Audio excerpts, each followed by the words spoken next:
नमस्कार, स्वागत है आपका आपके फेवरेट शो में जिसका नाम है संगनी फॉर टुडेज वुमन।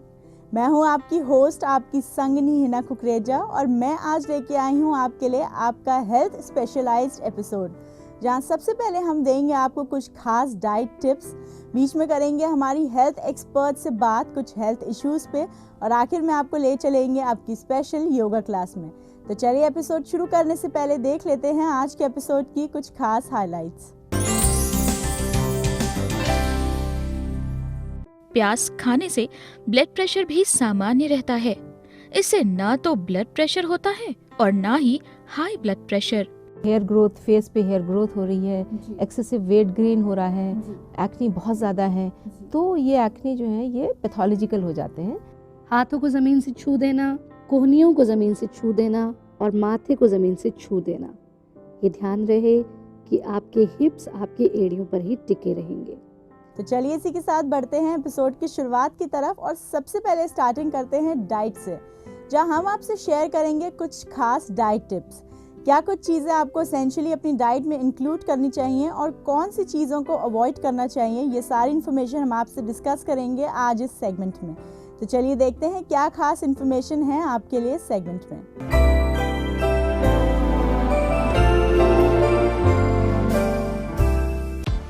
हरा प्याज आँखों के लिए लाभदायक होता है। इसमें पाए जाने वाले पोषक तत्व से आँखों की रोशनी तेज होती है। हरे प्याज में और क्या क्या है, हेल्थ एवं ब्यूटी बेनिफिट्स, उसे हम बता रहे हैं आज के डाइट टिप्स में।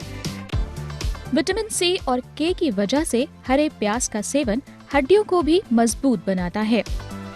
हरे प्याज में पाया जाने वाला विटामिन सी और ए हार्ट संबंधी बीमारी से सुरक्षा प्रदान करता है।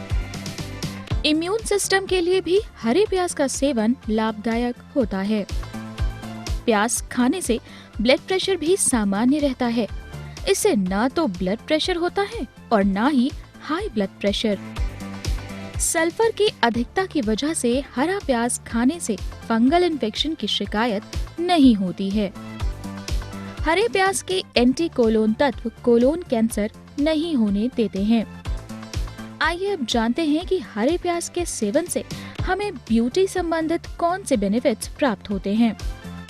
एंटीबायोटिक एवं एंटीसेप्टिक प्याज खाने से हमें स्किन एलर्जी जल्दी नहीं होती है। मुहासों के दाग पर हल्दी मिला प्याज का लेप लगाने से दाग का गहरा रंग हल्का हो जाता है। चूँकि प्याज में विटामिन सी होता है, इसलिए प्याज खाने से त्वचा का रंग भी खिल उठता है। प्याज का रस लगाने से डार्क स्पॉट्स और पिगमेंटेशन की समस्या भी दूर हो जाती है। बाल झड़ने की समस्या से निजात के साथ साथ प्याज बाल के काले रंग को भी बरकरार रखता है। प्याज का रस बालों में लगाने से रूसी की समस्या भी छूमंतर हो जाती है। तो आज ही अपनाएं हरे प्याज को अपने डेली डाइट में और पाएं तमाम हेल्थ एंड ब्यूटी बेनिफिट्स एक साथ और एक ही जगह।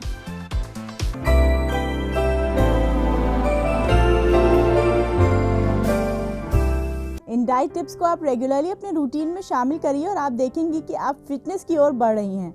फिलहाल इसी के साथ वक्त हो गया एक छोटे से ब्रेक का, लेकिन मैं आपको बता दूं, अगर आपके पास है कोई भी सवाल या हमारे शो से जुड़ा कोई भी सुझाव, तो ज़रूर लिखकर भेजिए हमारी ईमेल आईडी पे। हमारी ईमेल आईडी है sangani@etv.co.in। आप हमारे फेसबुक पेज के थ्रू भी हमसे जुड़ सकते हैं। हमारी फेसबुक आईडी है facebook/etv संगनी। चलिए बढ़ते हैं ब्रेक की तरफ, कहीं जाइएगा मत, देखते रहिए अपना favourite show Sangini for today's woman. Hair growth, face पे हेयर ग्रोथ हो रही है, एक्सेसिव वेट गेन हो रहा है, एक्ने बहुत ज़्यादा है, तो ये एक्ने जो है ये पैथोलॉजिकल हो जाते हैं।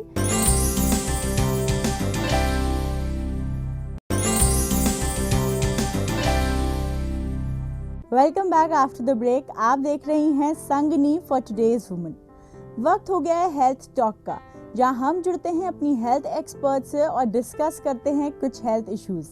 आज हम बात करेंगे टीनेजर प्रॉब्लम्स के बारे में और जानेंगे कि टीनेज गर्ल्स को क्या कुछ प्रॉब्लम्स के थ्रू गुजरना पड़ता है। इस बारे में बात करने के लिए हमारे साथ स्टूडियो में मौजूद हैं हमारी हेल्थ एक्सपर्ट सितवत जी। चलिए उनका स्वागत करते हैं। Welcome to the show doctor. आपका बहुत बहुत शुक्रिया कि आपने फिर से मुझे मौका दिया है अपने इस प्रोग्राम में आने का।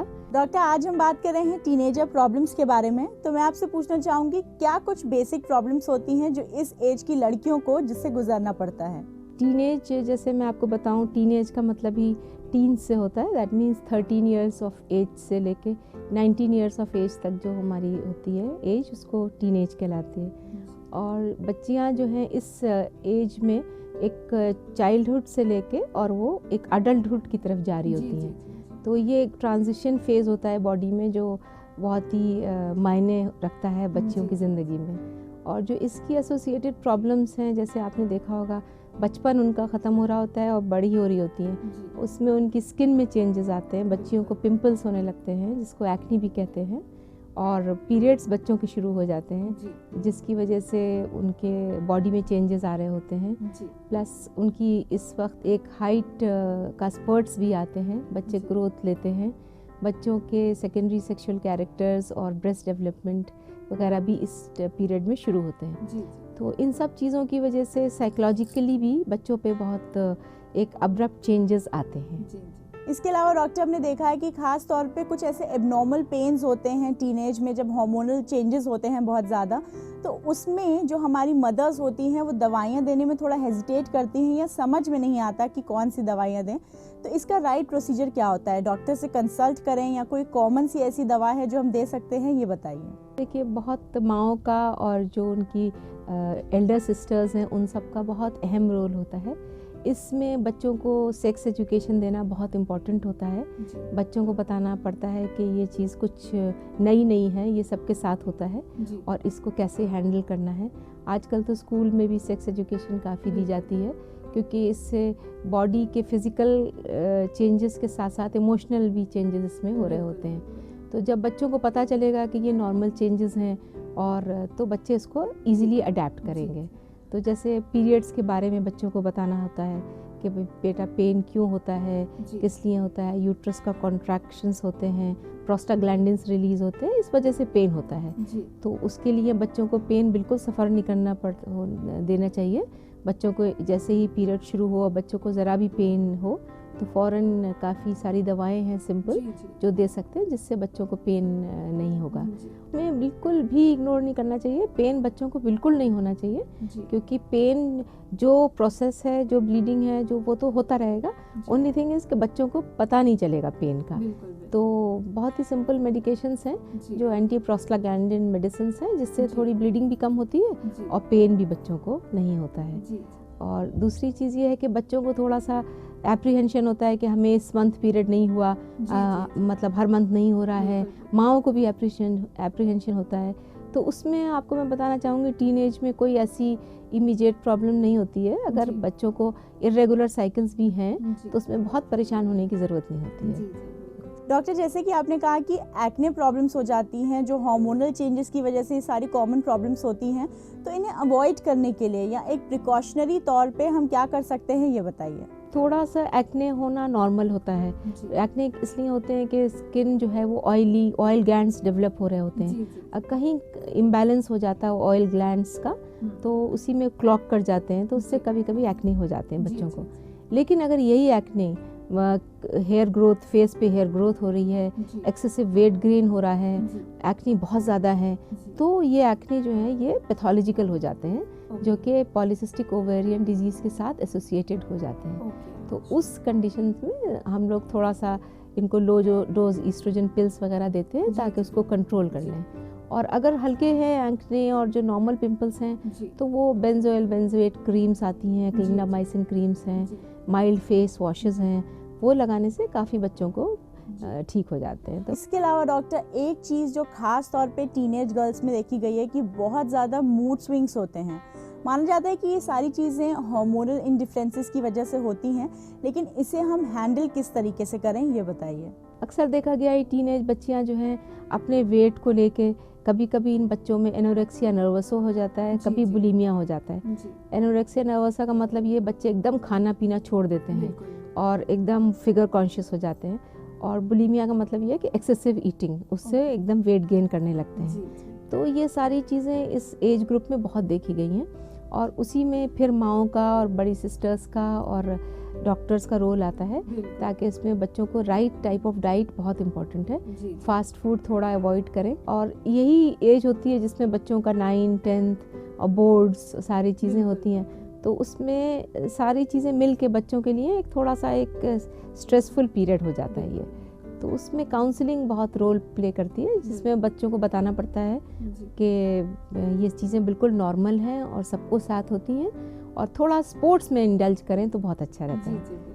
लेकिन अगर हम कॉन्फिडेंस लेवल की बात करें, जैसे बच्चियां पढ़ रही होती हैं, उनको बहुत ज़्यादा कॉम्पिटिशन्स के थ्रू जाना पड़ता है, और ख़ास तौर पे इस एज में जब ये चेंजेस आ रहे होते हैं उनके बॉडी में, तो कॉन्फिडेंस लेवल मेंटेन करने के लिए और बूस्ट अप करने के लिए हम क्या कर सकते हैं? बच्ची जब 8 या 9 साल की एज में होती है, उसी टाइम माँओं का ये बच्चों के साथ कम्युनिकेशन शुरू हो जाना चाहिए। जब तक तो छोटा बच्चा होता है, उसके बाद थोड़ा थोड़ा बच्चे को बताना कि अब तुमको जो है you are entering this age, अभी आप इस एज में जा रहे हैं, आपको ये प्रॉब्लम्स आएंगी, और थोड़ा सा बच्चों को कुकिंग में इंडल्ज करना, इन सब चीज़ों से कॉन्फिडेंस लेवल बहुत बढ़ता है। बच्चियां हैं, उनको कुकिंग थोड़ा किचन में ले जाना, साथ साथ थोड़ा सा काम कराना, बाहर की जितने गेम्स हैं, एक्स्ट्रा करिकुलर एक्टिविटीज़ में पार्ट लेना, डिबेट्स में, इन सब चीज़ों से बच्चों का कॉन्फिडेंस लेवल बढ़ता है। और कुछ नहीं, अगर ये सब चीज़ें नहीं भी हो रही हैं तो कम से कम जो गेस्ट आ रहे हैं आपके यहाँ, या जो आपके मेहमान हैं या आपके घर वाले हैं, उनके साथ उनका इंटरेक्शन बहुत ज़रूरी है। और उसमें बच्चा अगर क्वाइट आपका हो रहा है या पढ़ाई में अच्छा नहीं कर रहा है, तो ज़रूर कहीं ना कहीं बच्चा डिप्रेशन का शिकार हो रहा है। अगर बच्ची को ये पता होगा जो हमारी बॉडी में चेंजेस आ रहे हैं सारे के सारे, तो बच्चा कभी भी इस तरह के डिप्रेशन में नहीं जाएगा, क्योंकि उसको माँओं से इन्फॉर्मेशन नहीं मिलती है, बल्कि पीयर ग्रुप से, इधर उधर लोगों से पता चलता है। और किसी के साथ कोई प्रॉब्लम होती है, किसी के साथ कोई प्रॉब्लम होती है, तो बच्चे सारी वो प्रॉब्लम्स अपने ऊपर एट्रीब्यूट करते हैं। डरते हैं बच्चे कि पता नहीं हमारी रिप्रोडक्टिव एज कैसी निकल रही है, आगे बच्चे होंगे कि नहीं होंगे। और इसी टाइम उनको सेक्स एजुकेशन भी बहुत ज़रूरी है देना, क्योंकि हर वक्त आप बच्चों के साथ नहीं हैं, तो बच्चों को एड्स के बारे में बताना कि एड्स कैसे स्प्रेड होती है, हेपेटाइटिस बी, हेपेटाइटिस सी, जितनी इस तरह की सेक्सुअली ट्रांसमिटेड डिजीज़ेज़ हैं, तो ये बच्चियों को बहुत ज़रूरी है। दूसरी इसमें मैं आपको और एक चीज़ बताना चाहूँगी, 13 इयर्स की एज के बाद आप लोग अपने बच्चियों को HPV वैक्सीन, जो सर्वाइकल कैंसर वैक्सीन भी कॉमनली कहलाती है, उसके भी आप डोजेज देना शुरू कर दीजिए। जो जैसे 0 एज पे देते हैं, फिर after 1 month and after 6 months, 3 इसका डोजेज का स्केड्यूल है। तो ये इस टाइम बच्चियां पढ़ रही होती हैं, प्रेगनेंसी का सवाल ही नहीं होता है, और सबसे अच्छा है कि HPV प्रोटेक्शन इनको मिल जाता है, ताकि इनको लेटर लाइफ में कभी भी HPV इन्फेक्शन हो भी तो कैंसर, सर्वाइकल कैंसर से बच्चे काफ़ी बच सकते हैं। तो ये बड़ा इम्पॉर्टेंट है। ये वेस्ट में तो इम्यूनाइजेशन स्केड्यूल में आ गया है, पर इंडिया में अभी ऑप्शनल है। तो ये 13 से 26 इयर्स की एज ग्रुप में ये भी बहुत इम्पॉर्टेंट है, तो बच्चों को दे सकते हैं आप। डॉक्टर, इसके अलावा एक ज़रूरी बात, जैसे कि हमारी गर्ल्स मेंसेस का ये फेज़ होता है, तो पेनफुल मेंसेस बहुत ज़्यादा होते हैं, तो उन्हें अवॉइड करने के लिए हम क्या कर सकते हैं जिससे कि हमारी गर्ल्स जो हैं वो कंफर्टेबल रहें और कॉन्फिडेंस लेवल उनका कम ना हो? तो किस तरीके से हम ये पेन दूर कर सकते हैं? नॉर्मली 10, 11, 12, 13 तक शुरू हो जाता है, तो 15 तक अगर नहीं हुआ तो ज़रूर डॉक्टर को कंसल्ट करें कि पीरियड नहीं हुआ, तो कोई प्रॉब्लम हो सकती है। दूसरी चीज़ ये है कि अगर एक्सेसिव ब्लीडिंग है, बच्चे को हर 15 दिन में, 20 दिन में बहुत ब्लीडिंग हो रही है, तो डॉक्टर को ज़रूर कंसल्ट करें, क्योंकि इसका मतलब कहीं हार्मोनल प्रॉब्लम चल रही है, जिससे आपकी बच्ची बहुत वीक होती जाएगी, क्योंकि इतना ब्लड लॉस होगा, तब ट्रीटमेंट होगा। या अगर बच्चे का एक्सेसिव वेट गेन हो रहा है, एकदम से स्ट्रंकल ओबेसिटी बच्चे को हो रही है, और अगर बच्चे की हेयर ग्रोथ हो रही है, फेस पे बहुत ज़्यादा पिंपल्स बहुत बड़े बड़े से निकल रहे हैं, कॉम्प्लेक्शन डार्क हो रहा है, इसका मतलब अगेन कोई प्रॉब्लम है, हार्मोनल प्रॉब्लम है, जिसको कंसल्ट करना चाहिए। पीरियड पेन अगर बहुत एक्सेसिव है, और स्पेशली अगर 2nd या 3rd डे शुरू हो रहा है, तो ज़रूर डॉक्टर को कंसल्ट करें, क्योंकि वो सेकेंडरी डिस्मेनोरिया में आ जाता है, जिसके एक पैथोलॉजिकल कॉज है। और नॉर्मली पीरियड पेन जो है वो 1 या 2 दिन पहले शुरू होता है, तो वो कोई इसमें प्रॉब्लम नहीं होती। या अगर बच्चा प्री मेंस्ट्रुअल टेंशन में है, मतलब पीरियड से पहले अगर बच्ची को बहुत ज़्यादा टेंशन हो रहा है, बच्चा डिप्रेस हो रहा है, बच्चा बिल्कुल बात नहीं कर रहा है, तो भी डॉक्टर को कंसल्ट करें, क्योंकि प्री मेंस्ट्रुअल टेंशन भी एक डिजीज़ में आता है आजकल, जिसका ट्रीटमेंट होता है। Thank you so much doctor हमारे शो पे आने के लिए और ये ज़रूरी इन्फॉर्मेशन हमारे साथ शेयर करने के लिए। बहुत बहुत शुक्रिया। तो ये थी हमारी एक्सपर्ट की सलाह, जिन्होंने बताया कि किस तरीके से आप आसानी से इन प्रॉब्लम्स को अवॉइड कर सकते हैं और क्या कुछ बेसिक चीज़ें फॉलो करके आप देखेंगे कि ये प्रॉब्लम्स सामने ही नहीं आएंगी। फिलहाल वक्त हो गया एक छोटे से ब्रेक का, लेकिन मैं आपको बता दूं, अगर आपके पास है कोई भी सवाल या हमारे शो से जुड़ा कोई भी सुझाव तो ज़रूर लिखकर भेजिए हमारी ईमेल आईडी पे। हमारी ईमेल आईडी है sangani@etv.co.in। आप हमारे फेसबुक पेज के थ्रू भी हमसे जुड़ सकते हैं। हमारी फेसबुक आईडी है facebook/etv sangani। बढ़ते हैं ब्रेक की तरफ, कहीं जाइएगा मत, क्योंकि ब्रेक के उस पार आपका इंतजार कर रही है आपकी स्पेशल योगा क्लास। हाथों को ज़मीन से छू देना, कोहनियों को ज़मीन से छू देना और माथे को ज़मीन से छू देना। ये ध्यान रहे कि आपके हिप्स आपके एड़ियों पर ही टिके रहेंगे।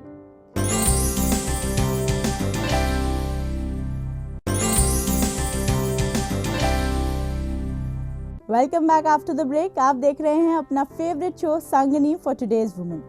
चलिए आपको ले चलते हैं आचार्य प्रतिष्ठा जी की स्पेशल योगा क्लास में, जहां आपको सिखाएंगी वो कुछ ज़रूरी योगासन। आइए देखते हैं क्या है कुछ खास आपके लिए इस क्लास में।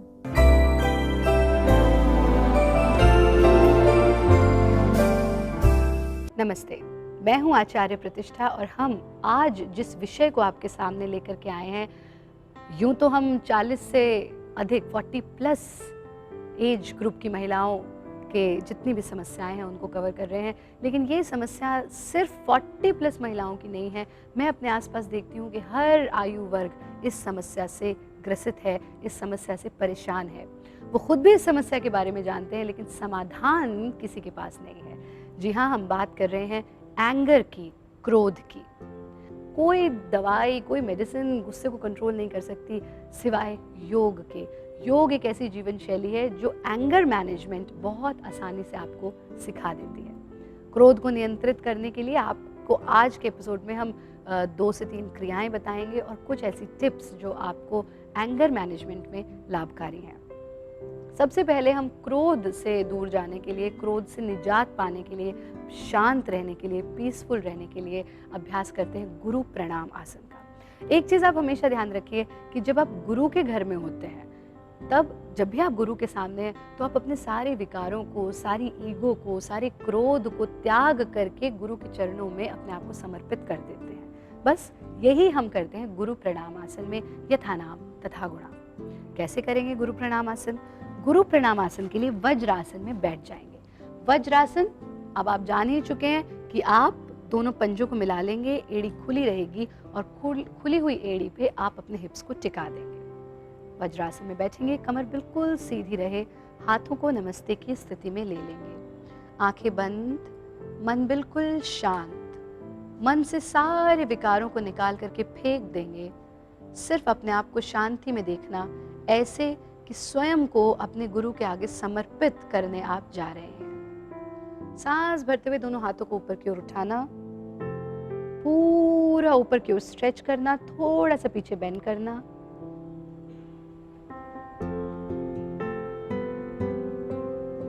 आगे झुकना, लोअर बैक, मिडिल बैक और फिर अपर बैक। हाथों को ज़मीन से छू देना, कोहनियों को ज़मीन से छू देना और माथे को ज़मीन से छू देना। ये ध्यान रहे कि आपके हिप्स आपके एड़ियों पर ही टिके रहेंगे। इस स्थिति में आकर के नमस्कार की स्थिति में जो आपके हाथ हैं उनको छोड़ देंगे और ज़मीन पर हाथों को टिका देंगे। नॉर्मल ब्रीदिंग,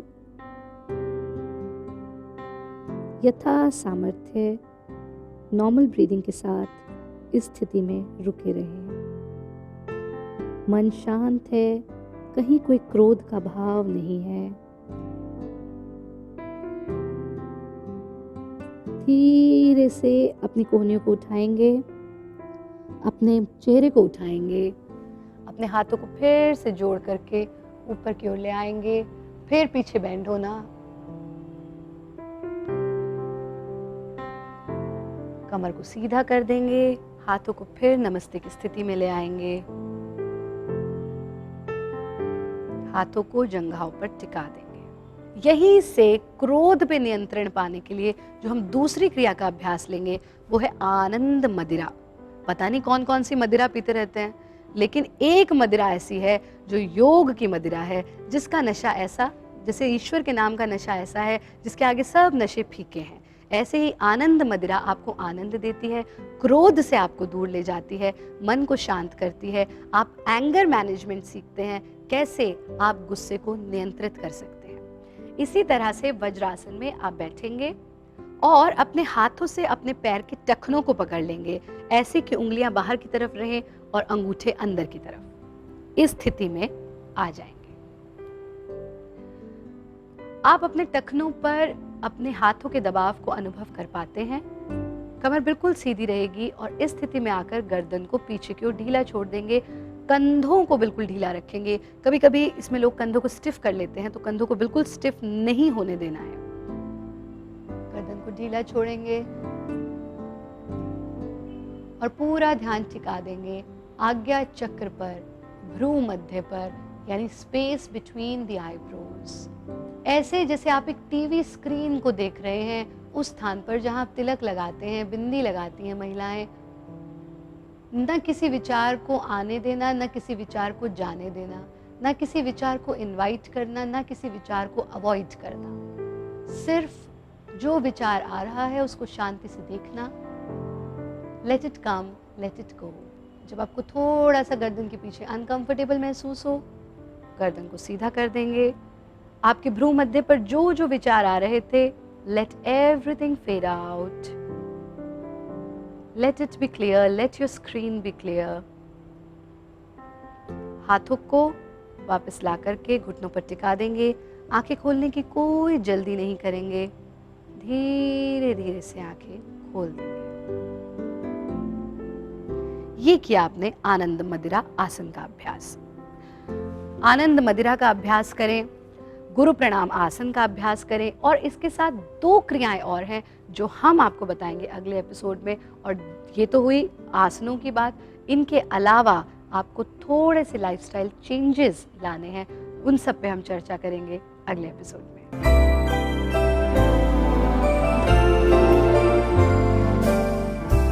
दोस्तों, हम उम्मीद करते हैं कि ये क्लास आपके लिए ज़रूर हेल्पफुल साबित होगी और इन योग आसन के थ्रू आप बहुत सारे हेल्थ बेनिफिट्स पा पाएंगे।